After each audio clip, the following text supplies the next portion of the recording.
ሰበር ዜና የመከላከያ ሰራዊቱ ለህግ ማስከበር ዘመቻ ወደ ትግራይ ሊያቀና እንደሚችል ፍንጮች እየታዩ ነው። የአብይ አማካሪ በጣም በቅርቡ መቀሌ እንገባለን ብለዋል። ጄኔራሉ በበኩላቸው የፋኖ አመራሮች በአክሱም ስላደረጉት ስብሰባ አነጋጋሪ ሚስጥር አጋርተዋል። ከወዲያ ከመካከለኛው ምስራቅ ደግሞ የኢራኑ ጦርነት ዳግም ተቀስቅሶ የአየር ጥቃቶች እየተፈጸሙ ነው። ቀጠናው ዳግም ሲኦል እየመሰለ ነው። ይህ አንድ አፍታ ሚዲያ ነው። የፋኖና ህወሓት አመራሮች በአክሱም ከተማ ወታደራዊ ስብሰባ ማድረጋቸውን ጄኔራሉ ተናገሩ። የጠቅላይ ሚኒስትሩ አማካሪ በበኩላቸው ሻዕቢያ ከ4 ኪሎ ጋር የመዋጋት አቅም የለውም፣ አትጠራጠሩ፣ በቅርቡ መቀሌ እንገባለን ሲሉ ተደምጠዋል። የመከላከያ ሰራዊቱ ወደ ትግራይ እንዲገባ ሊወሰን ከጫፍ የደረሰ መስሏል። ማዕከላዊ መንግስቱ አዲስ መንግስት በትግራይ እያደራጀ ሲሆን መከላከያ ሰራዊቱ ወደ ክልሉ ሊገባበት የሚችል እድልም እየሰፋ መጥቷል። በጉዳዩ ላይ በዝርዝር እናስደምጣቸዋለን። ከአዲስ አበባ አስመራ የገባው የልዑካን ቡድን መነጋገሪያ ሆኗል። ቡድኑ ከኢሳያስ አፈወርቂ ጋር ባዳሎ ቤተ መንግስት መምከሩ ታውቋል። ይህ ቡድን አስመራ የገባው በቅርቡ አብይና ኢሳያስ በአስመራ ይገናኛሉ የሚል ወሬ አየሩን በተቆጣጠረበት ወቅት ነው። እናስደምጣቸዋለን። ኢራን የኒውክሌር ጣቢያው ላይ ያነጣጠረ ጥቃት ፈጸመች። የመካከለኛው ምስራቅ ጦርነት ዳግም እየተቀሰቀሰ ነው። ሌሊቱን ኢራን የአረብ ኤምሬትስ ኒውክሌር ጣቢያ አቅራቢያን በሚሳኤል ደብድባለች። በተጨማሪም 2 የአሜሪካ የጦር ጀቶች ተመተው ዶግ አመድ ሆነዋል። በዚህ የተበሳጩት ትራምፕ ጊዜው እያበቃ ነው፣ አንዳች ነገራቸው እንኳ አይተርፍም ሲሉ ዝተዋል። እንመለስበታለን። ብልጽግና ለኢዜማ የምርጫ ወንበሮችን ለመልቀቅ ዝግ ስብሰባ ማድረጋቸው ተሰማ። አንድ የኢዜማ ከፍተኛ አመራር በንግግሮቹ ውጤት ነው የተወሰኑ ወንበሮችን ብልጽግና መተውና ሌሎች ፖለቲካ ፓርቲዎች ተወዳድረው ቦታውን መያዝ አለባቸው የሚለው ቦታ ላይ የተደረሰው ብለዋል። ይህ እርምጃ የምርጫውን ፍትሐዊነት ላይ ጥቁር ጥላ ያጠላል በሚል እየተተቸ ነው። በዝርዝር እናስደምጣቸዋለን። አክብሮታዊ ሰላምታችን በያላችሁበት የዓለም ዳርቻ ይድረሳችሁ። የተወደዳችሁ አንድ አፍታ ሚዲያ ቤተሰቦች ከአንድ አፍታ ለአሁን መደመጥ አለባቸው ያልናቸውን ዜናዎች ወደ እናንተ የምናደርስበት ሰዓት ላይ ተገኝተናል። አብራችሁን ትቆዩ ዘንድ ግብዣችን ነው።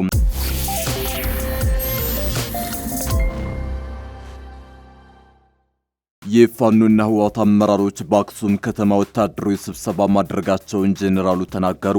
የጠቅላይ ሚኒስትሩ አማካሪ በበኩላቸው ሻዕቢያ ከ4 ኪሎ ጋር የመዋጋት አቅም የለውም፣ አትጠራጠሩ፣ በቅርቡ መቀሌ እንገባለን ሲሉ ተደምጠዋል። የመከላከያ ሰራዊቱ ወደ ትግራይ እንዲገባ ሊወሰን ከጫፍ የደረሰ መስሏል። ማዕከላዊ መንግስቱ አዲስ መንግስት በትግራይ ያደራጀ ሲሆን መከላከያ ሰራዊቱ ወደ ክልሉ ሊገባ የሚችልበት እድልም እየሰፋ መጥቷል። የትግራዩን ትኩሳት በተመለከተ አዲስ አበባ ላይ ጋሪና ጥብቅ ስብሰባ ተደርጓል። ጄኔራል ጻድቃን ገብረተንሳይና ጌታቸው ረዳ የተሳተፉበት ይህ ስብሰባ የብልጽግናው መንግስት በትግራይ ጉዳይ ምን እያሰበ ነው ለሚለው ጥያቄ ፍንጭ ሰጠ ሆኗል። እነ ጌታቸው ረዳ ህወሓትን ለማስወገድ ያስችለናል ያሉትን የትግራይ የሰላምና ለውጥ ምክር ቤት መስርተዋል። ጌታቸው ረዳ፣ ጄኔራል ጻድቃን ገብረተንሳይ፣ ጄኔራል ሳሞራ የኑስ በትግራይ ክልል አሁን ያለውን የፖለቲካና የጸጥታ ቀውስ ለመፍታትና ወደ መቀሌ ለመመለስ ቆርጠው መነሳታቸውን አስታውቀዋል። ምክር ቤቱ የክልሉን ስልጣን ከህወሓት ነጥቆ የመቆጣጠር እቅድ እንዳለው ተሰምቷል። ይህም ብልጽግና ህወሓት ላይ ወታደራዊ እርምጃ ለመውሰድ ከመፍጠን ይልቅ የራሱን ሰዎች በክልሉ የመሾም አማራጭን መውሰዱን ያሳያል። ከሰሞኑ ስለ 4 ኪሎና መቀሌ ትኩሳት ሰፊ ዘገባን ይዞ የወጣው ክራይሲስ ግሩፕ የፌዴራል መንግስት የራሱን ሰዎች በትግራይ ለመሾም ሊንቀሳቀስ ይችላል ሲል ትንበያውን አስቀምጦ ነበር። ክራይሲስ ግሩፕ እንደተነበየው ፌዴራል መንግስቱ በትግራይ የራሱን ሰዎች ለማስቀመጥ በጌታቸውና ጄኔራል ጻድቃን የሚመራ ምክር ቤት አቋቁሟል። ትናንት ባደረጉት ስብሰባ ጄኔራል ጻድቃንና ጌታቸው አነጋጋሪ አስተያየቶችን ነው የሰነዘሩት። ጌታቸው አሁን ባለው የፖለቲካና የህዝብ ንቅናቄ በአጭር ጊዜ ውስጥ መቀሌ እንደምንገባ ምንም ጥርጥር የለኝም በማለት ለደጋፊዎቻቸው ተስፋ ሰጠዋል። በኤርትራና በኢትዮጵያ ድንበር በራያና በወሎ አካባቢዎች ስላለው የሰራዊት እንቅስቃሴ ያነሱት ጌታቸው ከህወሓትና ፌዴራል መንግስቱ መካከል ግጭት ቢቀሰቀስ ሻዕቢያ እጁን ያስገባም አቅም የለውም ብለዋል። ህዝቡ ራሱ ዋና ሆኖ መሪነቱን እያያዘ ነው ያሉት ጌታቸው ስልጣን በጉልበት ሳይሆን በሰላማዊ መንገድና በህዝብ ምርጫ ብቻ መያዝ እንዳለበት አሳስበዋል። በትግራይ ውስጥ የተቀናጀ አሰራር ባለመኖሩና በአመራር ክፍተት ምክንያት ቀደም ሲል ትልቅ አደጋ ተፈጥሮ እንደነበርና ይህንንም በፍጥነት ማረም እንደሚያስፈልግ ጠቁመዋል። አዲስ የተመሰረተው የሰላምና ለውጥ ምክር ቤት በትግራይ ፖለቲካ ውስጥ አዲስ የኃይል ሚዛን ለመፍጠር ያለመ መሆኑን ጌታቸው ጠቁመዋል። ንቅናቄው በክልሉ ውስጥ ያለውን የተበታተነ የፖለቲካ አሰላለፍ ወደ አንድ ማዕቀፍ በማምጣት ከፌዴራል መንግስት ጋር ያለውን የሰላም ስምምነት ለማስፈጸምና የክልሉን መረጋጋት ለመመለስ ትልቅ ትርጉም እንዳለው ተገልጿል። በዚህ ስብሰባ ላይ ንግግር ያደረጉት ጀነራል ጻድቃን በበኩላቸው አሁናዊ ቀጠናዊና ዓለም አቀፍ የኃይል አሰላለፍ ለውጦችን ዘርዝረው ህወሓት ከኤርትራና ሱዳን ጋር ግንኙነት መፍጠሩን ይናገራሉ። ከውጭ ሀገራት ባለፈ በውስጥ ያሉ ታጣቂዎችን በመቀሌ እያሰባሰበ ነው ሲሉ ከሰዋል። ህወሓት በግልጽ ስምምነቱ ፈርሷል ብሏል። በተግባርም ከኤርትራና ሱዳን መንግስት ጋር ግንኙነት ፈጥሯል። እንዲሁም በሀገር ውስጥ ከፋኖና ሌሎች ኃይሎች ጋር ጥምረቱን አጠናክሯል። ከኤርትራና ፋኖ አመራሮች ጋር በቅርቡ ከአክሱምና ሌሎች ከተሞች ውይይት አድርጓል በማለት ከሰዋል። ከአዲስ አበባ አስመራ የገባው የልዑካን ቡድን መነጋገሪያ ሆኗል። ቡድኑ ከኢሳያስ አፈወርቂ ጋር በአዳሎ ቤተ መንግስት መምከሩ ታውቋል። ይህ ቡድን አስመራ የገባው በቅርቡ አብይና ኢሳያስ በአስመራ ይገናኛሉ የሚል ወሬ አየሩን በተቆጣጠረበት ወቅት ነው። የአስመራና አዲስ አበባን ትኩሳት በተመለከተ ከሰሞኑ ከወትሮ የተለየ መረጃ ሲሰራጭ መሰንበቱ ይታወቃል። በቅርቡ አብይ አስመራ፣ ኢሳያስ ደግሞ አዲስ አበባ ይመጣሉ በሚል በተለይም በመንግስት ደጋፊዎች በኩል በስፋት ሲናፈስ ነው የከረመው። ከዚህ መሰረተ ቢስና ሐሰተኛ መረጃ በተቃራኒ በሆነ መልኩ በኢትዮጵያ ፖለቲካ ውስጥ በሰላማዊ ትግል ሲታገል የከረመው ኃይል ወደ አስመራ መጓዙ፣ በዚያም ከፕሬዝዳንት ኢሳያስ አፈወርቂ ጋር መገናኘቱ አነጋጋሪ ሆኗል። ባለፉት ወራት ወደ ትጥቅ ትግል ሊመለስ እንደሚችል ሲያስጠነቅቅ የነበረው የኦጋዴን ነጻ አውጪ ግንባር ኦብነግ ከፍተኛ አመራሮች ከኢትዮጵያ ወደ አስመራ ገብተዋል። ቡድኑ የትጥቅ ትግል መጀመሩም ተረጋግጧል። በ2010 በአስመራ በተደረገ ስምምነት ትጥቅ አስረክቦ በሰላማዊ ትግል ሲንቀሳቀስ የነበረው የኦጋዴን ነጻ አውጪ ግንባር ወደ ትጥቅ ትግል ተመልሷል። የቡድኑ መሪ አብዱል ራህማን መህዲ ከኢሳያስ አፈወርቂ ጋር ተገናኝቷል። ለዓመታት ኢትዮጵያን የማተራመስ ፖሊሲ ሲከተል የኖረው ሻቢያ አሁንም ጸረ ኢትዮጵያ ኃይሎችን በስሩ ማደራጀት ቀጥሎበታል። ሻቢያ ጽምዶ በሚል የዳቦ ስም ጸረ ኢትዮጵያ ኃይሎችን ማሰባሰቡን ቀጥሎበታል። ፋኖ፣ ህወሓትም፣ ኦሮሞ ነጻነት ሰራዊትም ጽምዶ በሚል ስም ከሻቢያ ጋር እየሰሩ ነው።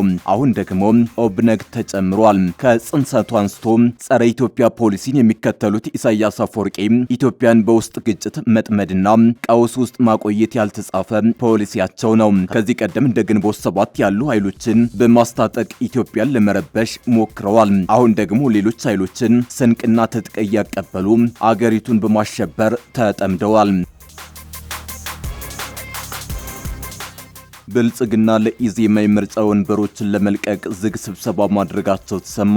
አንድ የኢዜማ ከፍተኛ አመራር በንግግሮቹ ውጤት ነው የተወሰኑ ወንበሮችን ብልጽግና መተውና ሌሎች ፖለቲካ ፓርቲዎች ተወዳድረው ቦታውን መያዝ አለባቸው የሚለው ቦታ ላይ የተደረሰው ብለዋል። ይህ እርምጃ የምርጫው ፍትሐዊነት ላይ ጥቁር ጥላ ያጠላል በሚል እየተተቸ ነው። አቶ ግርማ ሰይፉ ይህንን የተናገሩት የኢትዮጵያ ዜጎች ለማህበራዊ ፍትህ ኢዜማ ቅዳሜ ግንቦት 8 ቀን 2018 ዓ.ም ምሽት የፓርቲው ዓለም አቀፍ ድጋፍ ማህበር ባዘጋጀው የፓርቲውን የምርጫ ዝግጅት የሚመለከት የበየነ መረብ ውይይት ላይ ነው። አቶ ግርማ ከፓርቲው ደጋፊ ለተነሳላቸው ጥያቄ ምላሽ ሲሰጡ ጠቅላይ ሚኒስትሩ የሚቀጥለው ምክር ቤት እንደዚህ አይሆንም ብለው ሲያስቡ እንዴት ይሁን የሚለው ጥያቄ ላይ የተወሰነ ንግግሮች ነበሩ ብለዋል። ይሁን እንጂ ንግግሩ ድርድር ሊባል የሚችል አለመሆኑን ገልጸዋል። ጠቅላይ ሚኒስትር አብይ አህመድ በጥር ወር ለፓርላማ በሰጡት ማብራሪያ የኔ እምነት ይሄ ፓርላማ አሁን ካሉ በ5 እና 10 እጥፍ ያደገ ድምጽ ይሰማሉ ብያምናለሁ እፈልጋለሁም ብለዋል። አክለውም ፓርላማው የአንድ ፓርቲ ድምጽ ከሆነ ለኢትዮጵያ ይጠቅማትም ካሉ በኋላ ይህ እንዳይሆን ይሄ መንግስት ይሁነኝ ብሎ ይሰራዋል በማለት በውጤቱ እንየው በማለት ለጊዜው ፍርድ ትተውታል። ይህንን ተከትሎም በወቅቱ የኢዜማ መሪ የነበሩት ፕሮፌሰር ብርሃኑ ነጋ ለደጋፊዎቻቸው የካቲት 11 ቀን 2018 ዓ.ም ባደረጉት ንግግር በዚህ ምርጫ ተፎካካሪ ፓርቲዎች ወንበር ተጋርቶ የሚሻገሩበት እንጂ እንደ ድሮ ብልጽግና ፓርቲ 99 በመቶ አሸነፍኩ ብሎ መቀጠል ሀገርን ወደሚፈለገው እድገት አያሻግርም ሲሉ መናገራቸው ይታወሳል።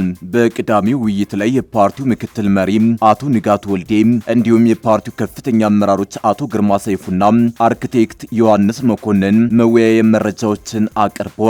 በፕሮግራሙ ተሳታፊ የነበሩት አቶ ፒተር የተባሉ በአሜሪካ ነዋሪ የሆኑ የፓርቲው ደጋፊ ባቀረቡት አስተያየት አዘል ጥያቄ ከገዢው ፓርቲ ጋር ጋር ኢዜማ ቀና ነገር እንዳለው አስታውሰው ከታች ያለውን አመራር እንደ ችግር እንደሚያዩት በማከል ኢዜማ ተቀላቅሎ መግባትን በተመለከተ ድርድር ማድረግ አስፈላጊ አይደለም ወይ በማለት ጥያቄያቸውን አቅርበዋል። ጥያቄው አክለውም በግልጽም ይሁን ከኋላ የሚደረግ ድርድር ካለ አንድ ክልልን ማስተዳደር ቢኖር ይህ የሚያሳየው ለውጥ ደግሞ ወደፊት ሀገርንም ጭምር ለኢዜማ አሳልፎ ለመስጠት የሚቻል ነገር ይኖረዋል ብዬ አምናለሁ ካሉ በኋላ በመሆኑም ምርጫ ላይ ብቻ ከመተማመን ይልቅ ድርድር እንደ አማራጭ ማንሳት ነገር ታያላችሁ ወይ ሲሉ ጥያቄያቸውን አቅርበዋል። ይህንን የአቶ ፒተርን ጥያቄ ተከትሎ በቅድሚያ ምላሽ የሰጡት የኢዜማ ከፍተኛ አመራር አቶ ግርማ ሰይፉ ድርድር በጀርባ አለ ካልነው በፊት ለፊት አለ ማለት ነው። አሁን ብልጽግና ሄደበት ቀደም ሲል ጠቅላይ ሚኒስትሩ የሚቀጥለው ምክር ቤት እንደዚህ አይሆንም ብለው ሲያስቡ ከዛስ እንዴት ይሁን የሚለው ነገር ሲባል የተወሰነ ንግግሮች ነበሩ። ድርድር ሊባል የሚችል ሳይሆን ብለዋል። በንግግሮቹ ውጤት ነው የተወሰኑ ወንበሮችን ብልጽግና መተውና ሌሎች ፖለቲካ ፓርቲዎች ተወዳድረው ቦታውን መያዝ አለባቸው የሚለው ቦታ ላይ የተደረሰው ሲሉ ለጥያቄው ምላሽ ሰጠዋል። አንዳንዶቹ ስላልተደራደሩ ሊሆን ይችላል፣ ቢደራደሩም ስላልገባቸው ሊሆን ይችላል። ብልጽግና የተዋቸውን ቦታዎች ብልጽግና አይገባባቸውም፣ ሌሎች ይገቡባቸዋል ማለት ነው። ስለዚህ በተጨማሪ ደግሞ በሚደረጉ ውድድሮች ውስጥ ከብልጽግና ሊወሰዱ የሚችሉ ወንበሮች ይኖራሉ። ስለዚህ እነዚህን የድርድር ውጤቶች አድርገን ልንወስዳቸው የምንችላቸው ይመስለኛል ብለዋል። ሌላው የፓርቲው ከፍተኛ አመራር አርክቴክት ዮሐንስ መኮንን በበኩላቸው ከሰሞኑ ሲነዙ ከነበሩ ጉዳዮች አንዱ ብልጽግና ለኢዜማ ወንበር ለቀቀለት የሚለው ይገኝበታል። ብልጽግና የትኛው ወንበር ላይ መወዳደር እንዳለበት እኛን ወስንለትም፣ መወሰን ያለባቸው እነሱ ናቸው፣ መጠየቅ ካለባቸው እነሱ ሆነው ኢዜማ ሊጠይቅ አይገባም ብለዋል። ኢራን የኒውክሌር ጣቢያው ላይ ያነጣጠረ ጥቃት ፈጸመች። የመካከለኛው ምስራቅ ጦርነት ዳግም እየተቀሰቀሰ ነው። ሌሊቱን ኢራን የአረብ ኤሚሬትስ ኒውክሌር ጣቢያ አቅራቢያን በሚሳኤል ደብድባለች። በተጨማሪም 2 የአሜሪካ የጦር ጀቶች ተመተው ዶግ አመድ ሆነዋል። በዚህ የተበሳጩት ትራምፕ ጊዜው እያበቃ ነው፣ አንዳች ነገራቸው እንኳ አይተርፍም ሲሉ ዝተዋል። የተባበሩት አረብ ኤሚሬቶች እሁድ ዕለት የኒውክሌር ኃይል ማመንጫው አቅራቢያ የተፈጸመው የድሮን ጥቃት እሳት እንዲነሳ ማድረጉን አስታውቃለች። ክስተቱን አደገኛ የግጭት መባባስ ስትል የጠራቸው ኤሚሬቶች ባለስልጣናት ጥቃቱ ከየት እንደተፈጸመ እየመረመሩ መሆኑን ገልጻለች። የሀገሪቱ መከላከያ ሚኒስቴር እንደገለጸው ድሮኖች ወደ ኤሚሬቶች ግዛት የገቡት በምዕራብ የድንበር አቅጣጫ በኩል ነው። 2 ድሮኖች እንደተጠለፉና 3ኛው ግን በአቡዳቢ የሚገኘው የባራካ የኒውክሌር ኃይል ማመንጫ ከውስጣዊው ቅጥር ግቢ ይዞታ ውጪ የሚገኝ የኤሌክትሪክ ጄኔሬተርን እንደመታ ተገልጿል። እሳቱም የተነሳው በዚሁ ምክንያት ነው ተብሏል። በጥቃቱ ጉዳት አለመድረሱን የሚናገሩት ባለስልጣናቱ በአካባቢው የራዲዮሎጂካል ደህንነት ደረጃ ላይም ተጽዕኖ አለማሳደሩን ገልጸዋል። የኤሚሬቶች የውጭ ጉዳይ ሚኒስቴር ክስተቱን ተቀባይነት የሌለው የጥቃት ድርጊት በማለት ጠርቶታል። የተባበሩት አረብ ኤሚሬቶች ለማንኛውም ጠበኛ ድርጊት ምላሽ የመስጠት መብት እንዳላትም አስታውቋል። ሚኒስቴሩ ሰላማዊ የኒውክሌር ኃይል ተቋማትን ኢላማ ማድረግ ግልጽ የዓለም አቀፍ ሕግ፣ የተባበሩት መንግስታት ድርጅት ስምምነትና የሰብአዊ ሕግ መርሆች ጥሰት ነው ብሏል። የኤሚሬቶች መከላከያ ሚኒስቴር በበኩሉ የሀገሪቱን ደህንነት ለማዳከም የሚደረጉ ማናቸውንም ሙከራዎች በጽናት እንደሚጋፈጥ አስታውቋል። የሀገሪቱ ባለስልጣናት ድሮኑ ከየት እንደተተኮሰ እስካሁን አልገለጹም። ከዚህ ቀደም ግን ኤሚሬቶች ከጦርነቱ መነሳት ወዲህ በነዳጅና በኢኮኖሚ መሰረተ ልማቶቿ ላይ ከተፈጸሙ ጥቃቶች ጀርባ ኢራን እንዳለች በመግለጽ በተደጋጋሚ ከሳለች። የተባበሩት መንግስታት የኒውክሌር ተቆጣጣሪ ተቋም ሁኔታውን በቅርበት እየተከታተለ መሆኑን ገልጿል። የተቋሙ ዋና ዳይሬክተር ራፋኤል ግሮሲ በክስተቱ ከፍተኛ ስጋት እንደገባቸው ተናግረዋል። ዋና ዳይሬክተሩ በዓለም አቀፉ የአቶሚክ ኃይል ኤጀንሲ የኤክስ ገጽ በወጣ መግለጫቸው የኒውክሌር ደህንነትን አደጋ ላይ የሚጥል ወታደራዊ እንቅስቃሴ ተቀባይነት የለውም ብለዋል። ዶናልድ ትራምፕ በበኩላቸው ጊዜው እያበቃ ነው ሲሉ ኢራንን ለመደብደብ እየዛቱ ነው። የሁለቱ ሀገራት የሰላም ንግግር እንደተቋረጠ ሲሆን ትራምፕ በአፋጣኝ እንቅስቃሴ ማድረግ አለባቸው ካልሆነ አንዳች ነገራቸው እንኳን አይተርፍም ብለው ዝተዋል። በትሩዝ ሶሻል ማህበራዊ ሚዲያ ላይ ዋናው ነገር ጊዜ ነው ብለዋል። ትራምፕ ማስጠንቀቂያውን የሰጡት ከእስራኤል ጠቅላይ ሚኒስትር ቤንያሚን ኔታንያሁ ጋር ትናንት እሁድ በስልክ መነጋገራቸውን ተከትሎ ነው። ቴህራን ጦርነቱን ለማቆም ያቀረበችው የሰላም እቅድ ላይ አሜሪካ ከስምምነት መድረስ አለመቻሏን የኢራን መገናኛ ብዙሃን ዘግበዋል።